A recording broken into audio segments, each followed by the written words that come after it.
इनके समाज, इनकी फैमिली में यही में से करके उसे टोटल 20 प्रस्तावक लोकसभा से 30 का। जय हिंद। देखिए 15वें राष्ट्रपति का चुनाव हो गया और उड़ीसा की आदिवासी समाज से आने वाली द्रौपदी मुर्मू जी हमारी 15वीं राष्ट्रपति बन गई हैं और इनका शपथ ग्रहण भी हो गया, सारी फॉर्मेलिटीज हो गई। हम लोग ये समझते हैं कि आखिर राष्ट्रपति का चुनाव कैसे होता है, इलेक्टोरल कॉलेज में कौन कौन वोट देता है, राष्ट्रपति उम्मीदवार बनने के लिए सबसे टफ योग्यता क्या होती है और एकल संक्रमणीय अनुपातिक पद्धति क्या होता है, इलेक्टोरल कॉलेज, इस सब के बारे में समझते हैं। देखिए हमारा देश जब बन रहा था, संविधान बन रही थी, तो भारत को रिपब्लिक न रख के ना ही गणराज्य रखा गया, दोनों कॉमन रखा गया। देखिए रिपब्लिक किसे कहते हैं, हिंदी में इसे हम लोग गणराज्य कहते हैं। गणराज्य उसे कहा जाता है जहां राष्ट्राध्यक्ष का चुनाव होता है। देखिए राष्ट्रपति हमारे देश के प्रमुख है, शासन के प्रमुख नहीं है। तो जहां कहीं पे राष्ट्राध्यक्ष का चुनाव होता है उसे हम लोग कहते हैं गणराज्य कहेंगे। तो हमारा देश जो है, हमारे राष्ट्राध्यक्ष राष्ट्रपति हैं और उनका चुनाव भी होता है, तो उस हिसाब से हम रिपब्लिक भी आ जाते हैं, गणराज्य आते हैं। लेकिन डेमोक्रेसी किसे कहते हैं, तो डेमोक्रेसी जो होता है जिसमें शासनाध्यक्ष का चुनाव होता है। शासनाध्यक्ष हमारे यहाँ प्रधानमंत्री है, तो हमारे यहाँ शासनाध्यक्ष का भी चुनाव होता है और हमारे यहाँ राष्ट्राध्यक्ष का भी चुनाव होता है। तो इस हिसाब से हम लोग हो गए डेमोक्रेटिक रिपब्लिक, मतलब हमारे यहाँ डेमोक्रेसी भी है और रिपब्लिक भी है, यानी लोकतंत्रात्मक गणराज्य है। गणराज्य इसलिए क्योंकि राष्ट्राध्यक्ष के रूप में बैठे राष्ट्रपति का चुनाव हो रहा है, और लोकतंत्र इसलिए क्योंकि शासनाध्यक्ष के रूप में बैठे प्रधानमंत्री का चुनाव हो रहा है। तो हम लोग लोकतंत्रात्मक गणराज्य अर्थात डेमोक्रेटिक रिपब्लिक है। ये हमारी प्रस्तावना में भी मिलता है। हम भारत के लोग, देखिएगा, हम भारत के लोग भारत को एक संपूर्ण प्रभुत्व संपन्न समाजवादी पंथ निरपेक्ष एवं लोकतंत्रात्मक गणराज्य बनाने के लिए, यानी हम लोकतंत्र और गणराज्य दोनों में डेमोक्रेटिक रिपब्लिक, यानी हमारे यहाँ राष्ट्रपति का चुनाव होगा। अब ये राष्ट्रपति का चुनाव में कौन उम्मीदवार खड़ा होगा इसका डिसाइड करना जरूरी है। तो संसद के 3 अंग होते हैं, लोकसभा, राज्यसभा और राष्ट्रपति। राष्ट्रपति संसद का एक अंग है। तो कहेगा संसद के सदन कितने होते हैं, तो 2 सदन, लोकसभा और राज्यसभा। लेकिन अंग कितने होते हैं, तो 3 अंग हो जाते हैं। तो उसी में एक अंग का चुनाव, सभी अंगों का चुनाव होता है, लोकसभा का चुनाव होता है, राज्यसभा का चुनाव होता है, तो राष्ट्रपति का भी चुनाव होता है। 5 सालों पर राष्ट्रपति का चुनाव होता है। राष्ट्रपति की उम्मीदवार जो कोई भी खड़ा हो सकता है, उसको कुछ शर्तों का पालन करना पड़ता है। वो भारत का नागरिक होना चाहिए, 35 साल आयु होना चाहिए, इस शर्त को तो कोई इजीली पार कर सकता है।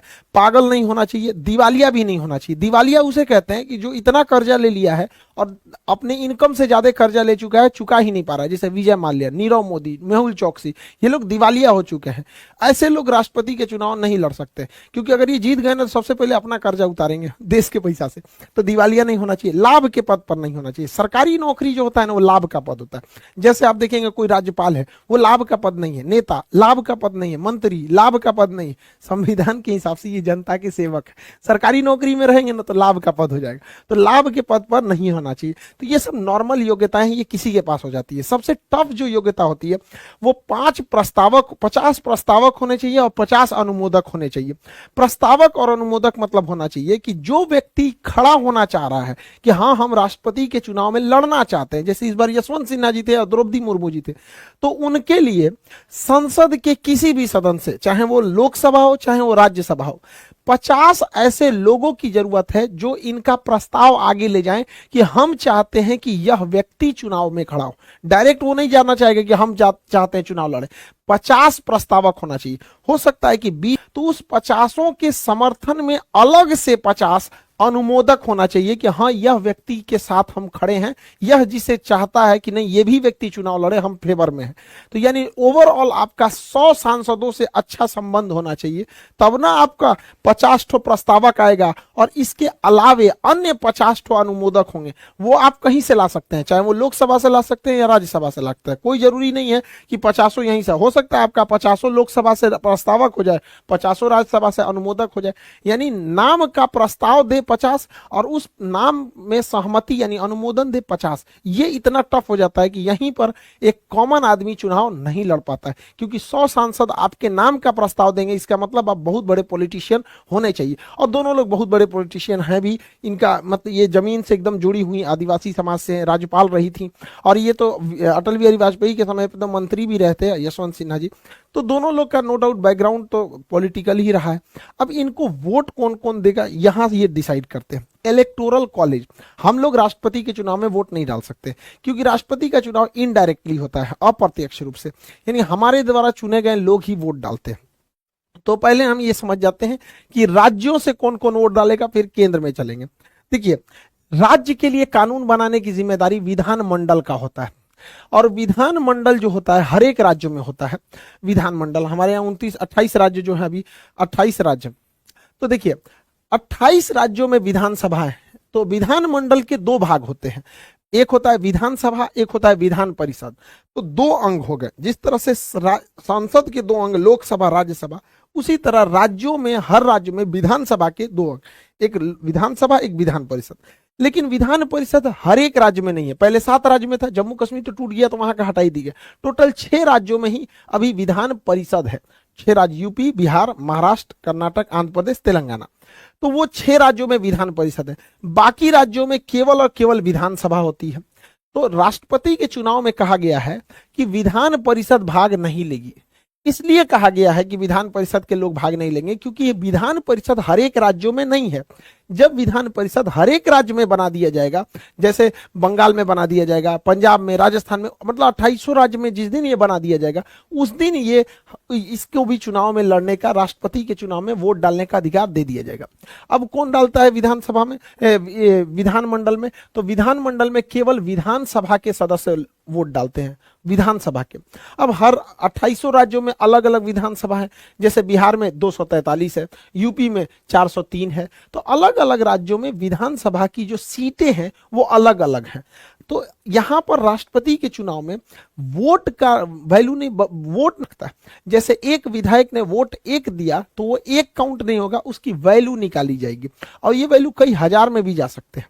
जैसे आपको पता 2800 राज्यों की विधानसभा चुनाव में वोट डालेगी, तो जो एमएलए होते हैं, विधानसभा में बैठने वाले को एमएलए कहते हैं और विधान परिषद में बैठने वाले को एमएलसी कहते हैं।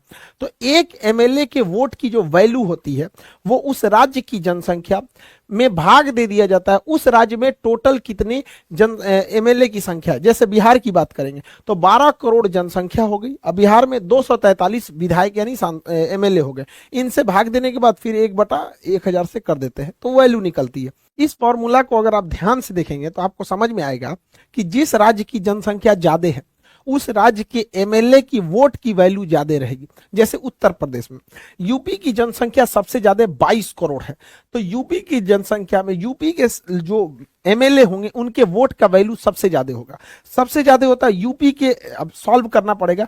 जैसे यहाँ 22 करोड़ जनसंख्या हो गई, बटा 403 विधानसभा के हैं, तो उनको भाग देंगे, फिर 1/1000 करेंगे, तो ये वैल्यू जो निकलती है वो आती है 208। यानी अगर यूपी का कोई एक विधायक 1 वोट डालता है तो वोट काउंट होगा 1, लेकिन उसकी वैल्यू हो जाएगी 208।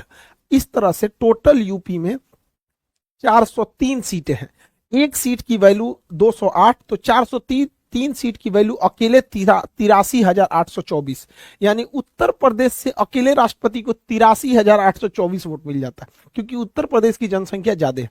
उसी तरह अगर देखेंगे सबसे कम जनसंख्या सिक्किम में, तो सिक्किम की जनसंख्या बहुत कम है, तो सिक्किम की जनसंख्या बटा वहां के टोटल एमएलए की संख्या से भाग देंगे तो सिक्किम में एक एमएलए की वोट की वैल्यू बहुत ही कम होती है, लगभग 7, मतलब बस 7 होती है, और टोटल 32 सीट है।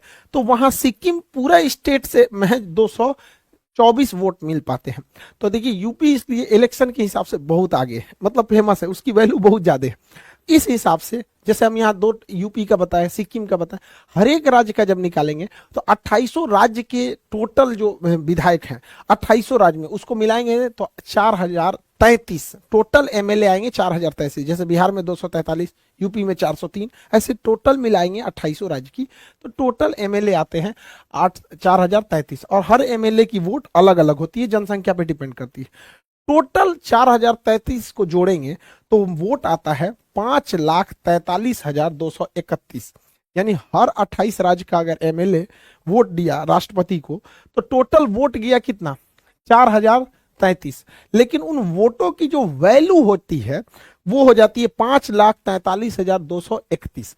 ये हो गया एमएलए का वोट। अब बात करते हैं जो केंद्र में सांसद बैठे हैं, सर एमपी बैठे हैं, उनके वोट की वैल्यू देखते हैं। तो उनका वोट का वैल्यू निकालने से पहले आपको यह पता होना चाहिए, तभी निकल सकता है, इसलिए पहले हम इसको बताएं। एमपी के वोट कैसे निकालते हैं? देश के लिए जो कानून बनाता है वो होता है संसद। तो संसद में लोकसभा और राज्यसभा में निर्वाचित सदस्य ही वोट डालते हैं। निर्वाचित सदस्य देखिए 543 जो होते हैं वो ही निर्वाचित होते हैं लोकसभा में, टोटल के टोटल निर्वाचित नहीं होते हैं। दो एंग्लो इंडियन वोट नहीं डाल सकते हैं। एंग्लो इंडियन उन्हें बोला जाता है कि जब यहाँ पे अंग्रेज रहते थे, यानी यूरोप वाले जब हमारे यहाँ शासन करते थे, तो कुछ ब्रिटेन वालों का शासन था, फ्रांसीसियों का था, पुर्तगालियों का था, डचों का था, डेनमार्क वालों का था, स्वीडन वालों का था। तो वो लोग क्या करते थे, यहाँ की महिलाओं से शादी भी कर लेते थे, और यहां से जो उनके बाल बच्चे होते थे वो एंग्लो इंडियन कहलाते थे, यानी अंग्रेज पिता और मतलब भारतीय माँ, तो एंग्लो इंडियन कहलाते थे। जब भारत गुलाम था तो हजारों की संख्या में यहाँ अंग्रेज रहते थे, तो उनकी यहाँ फैमिली भी होती थी। तो जब देश आजाद हुआ तो देश ने सोचा कि इनकी बात कौन सुनेगा, तो एंग्लो इंडियन के लिए 2 सीटें कह दिया गया कि राष्ट्रपति अपने कोटा से उन्हें चुन के यहाँ पे भेज देगा। तो दो एंग्लो इंडियन का चुनाव नहीं होता है, बल्कि राष्ट्रपति सेलेक्ट कर लेते हैं। इसलिए कहा जाता है कि जब राष्ट्रपति सेलेक्ट किया है तो ये राष्ट्रपति का ही फेवर करेगा, इसलिए इसको वोट ही मत डालने दो। तो लोकसभा से 2 एंग्लो इंडियन वोट नहीं डालते हैं। लोकसभा में टोटल 543 ही लोग वोट डालते हैं, और राज्यसभा में 233, 250 का 250 वोट नहीं डालता है, 233 ही राष्ट्रपति के चुनाव में वोट डालते हैं। 12 सदस्यों का राष्ट्रपति चुनते हैं, जैसे खेल से किसी को चुन लिए, फिल्म से चुन लिए, कला से चुन लिए, संस्कृति से चुन लिए। तो राष्ट्रपति अगर किसी को चुना है और उस व्यक्ति को वोट डालना रहे तो उसी राष्ट्रपति का फेवर करेगा, उसी से पूछ लेगा किसको वोट डाले। जनता ने तो उसे चुना नहीं है, तो लोग यहां का दिया गया, जनता ने जिसे वोट दिया वही चुनेगा। तो संसद के 2 सदन, लोकसभा और राज्यसभा। तो लोकसभा से टोटल 543 लोग वोट डालेंगे और राज्यसभा से 233 लोग डालेंगे, यानी टोटल संसद से बात करेंगे तो 776 वोट होता है, और टोटल राज्यों की विधानसभा को मिलाएंगे तो 4033 होता है। तो यानी इतने लोग वोट डालेंगे, इनकी वैल्यू निकाला जाए। तो देखिए ध्यान से इसको समझिएगा, एक एमपी के वोट की जो वैल्यू होती है, एमपी के वोट की वैल्यू जो होती है, ये टोटल एमएलए की वैल्यू, टोटल एमएलए की वैल्यू कितनी आई है? 5,43,231। तो टोटल एमएलए की वैल्यू बटा टोटल एमपी, टोटल एमपी कितने हुए? 776, यानी टोटल एमएलए 5,43,231 बटे 776। जब इसको भाग देते हैं तो एक एमएलए की वोट 700 आती है, एक एमपी की वोट 700 आती है। इसको जब भाग देते हैं तो अब देखिए, एक एमपी की वोट 700 और टोटल राज्यसभा लोकसभा मिला के टोटल एमपी कितने वोट डालने जा रहे हैं? 776। तो 700 गुणे 776 करेंगे तो ये भी आता है 5,43,200, यानी टोटल एमपीओ की वोट की वैल्यू भी 5,43,200, और टोटल राज्यों के एमएलए को भी मिलाया जाएगा तो 5,43,231। यानी ये वाला थोड़ा 31 को वैल्यू ज्यादा आ रही है, वो तो वैल्यू है वजह।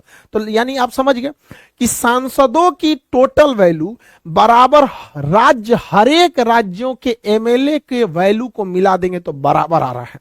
तो यानी अकेले संसद भवन 28 राज्यों के विधानसभा से बराबर वैल्यू रखती है। तो देखिए यहाँ पे 5,43,200 और 5,43,231, तो 31 है तो वैल्यू में ज्यादा है थोड़ा सा, ये दोनों बराबर हो गए। यानी अगर राष्ट्रपति के वोट में टोटल कहा जाएगा कितने लोग चुनाव वोट डालते हैं, तो विधानमंडल से 28 राज्य का मिला के 4,033 और संसद में 776, दोनों को जोड़ देंगे तो 4,809। यानी राष्ट्रपति के चुनाव में टोटल कितने लोग भाग लेते हैं? तो 4,809 लोग भाग लेते हैं, और इन 4,809 लोगों ने जो भाग लिया, यानी जो एमएलए और एमपी ने भाग लिया, ये वोट डाला, इनके टोटल वोट की वैल्यू कितनी होती है, तो वह वैल्यू होती है 10,86,431। 10,86,431 ये टोटल वैल्यू।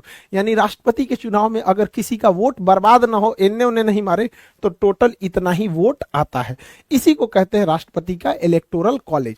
यानी वोट डालने वालों की संख्या ज्यादा नहीं है, सांसदों की संख्या 776 और टोटल एमएलए की संख्या 4033 यानी 4809।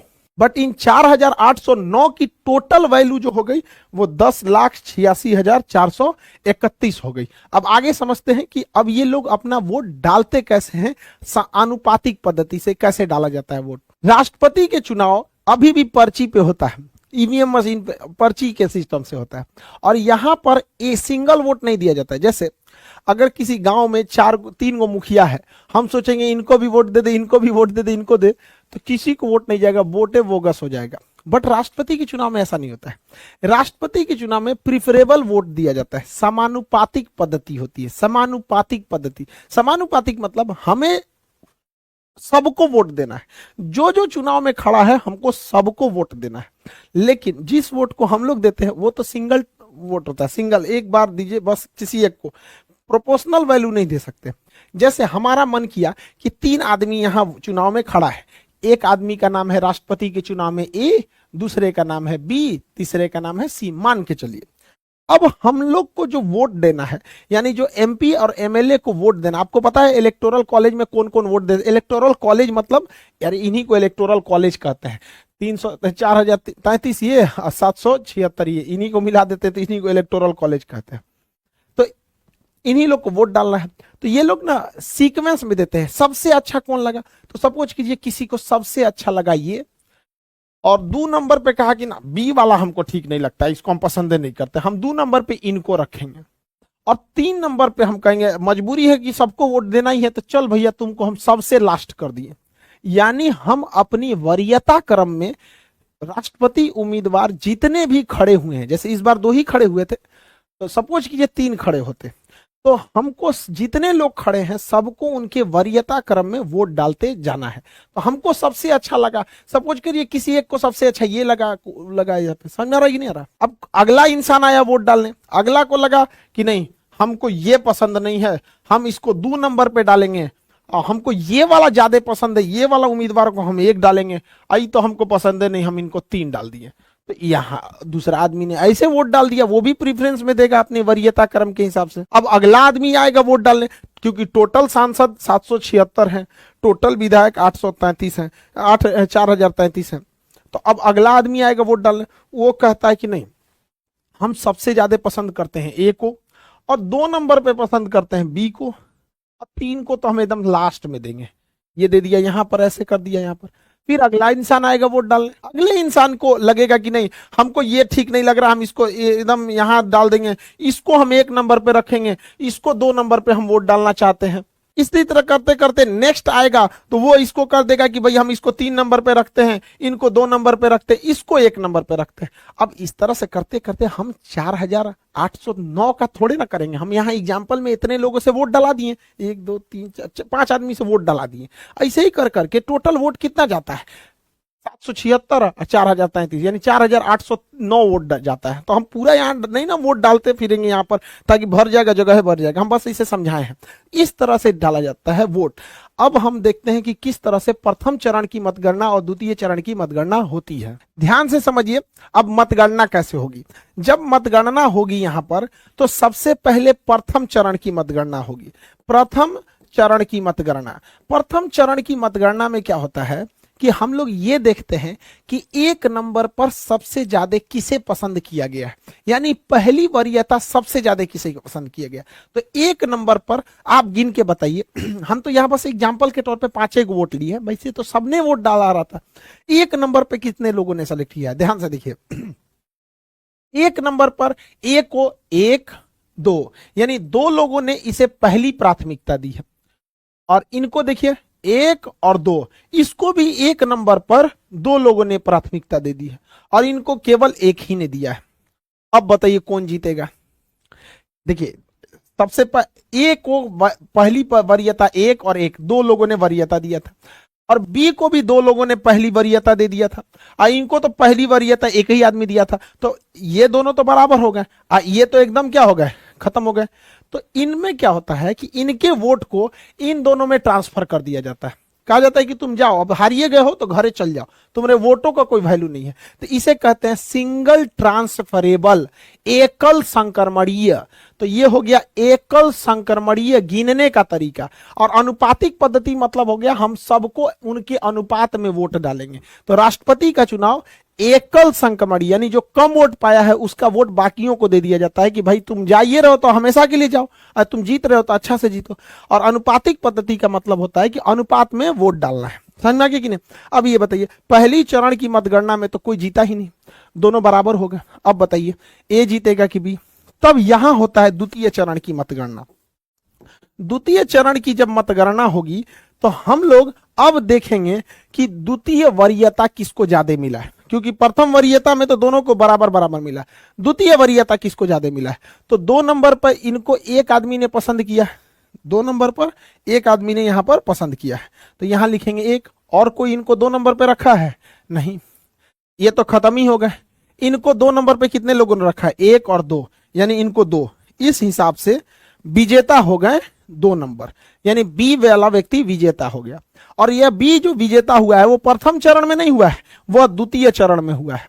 तो जब कभी भी प्रथम चरण में वोट बराबर हो जाते हैं तब द्वितीय चरण की मतगणना आती है। यह नौबत आया था बीवी गिरी के समय। तो बीवी गिरी जो चुनाव जीते थे वो द्वितीय चरण की मतगणना में जीते थे। तो राष्ट्रपति का जो चुनाव होता है वो अप्रत्यक्ष होता है, हम लोग वोट नहीं डालते हैं, बल्कि हमारे द्वारा चुने गए एमपी और हमारे द्वारा चुने गए एमएलए वोट डालते हैं। तो राष्ट्रपति का चुनाव अप्रत्यक्ष रूप से एकल संक्रमणीय पद्धति द्वारा अनुपातिक प्रणाली में किया जाता है। तो इस प्रोसेस से राष्ट्रपति का चुनाव होता है। 15वें राष्ट्रपति के चुनाव में द्रौपदी मुर्मू जी को 6,76,803 वोट मिले हैं। और वहीं इनके जो प्रतिद्वंदी थे यशवंत सिन्हा जी, इनको 3,80,177 वोट मिले हैं। यानी अगर परसेंटेज में बात करें तो 64% वोट मिले हैं द्रौपदी मुर्मू जी को और लगभग 36% वोट मिला है यशवंत सिन्हा जी को। इस प्रकार एक भारी अंतर से द्रौपदी मुर्मू जी चुनाव जीत गई। ये एक आदिवासी समाज से आती है और ये आदिवासियों के लिए शुरू से बहुत कुछ की है। ये एक बहुत ही मतलब लोअर फैमिली से आती थी, ये स्कूल से जाना पड़ता था। कई बार ये अपने राजनीतिक करियर में आदिवासियों के लिए बहुत सारे आवाजों को उठाए हैं। ये रामनाथ कोविंद जी का जगह लेंगे। लेकिन किसी भी समाज का भला केवल एक व्यक्ति से नहीं हो सकता जब तक वो पूरा समाज नहीं पड़ेगा। हमारे रामनाथ कोविंद जी दलित समाज से आते थे, 5 साल राष्ट्रपति रहे, दलित समाज में बहुत ज्यादा उत्थान देखने को नहीं मिला।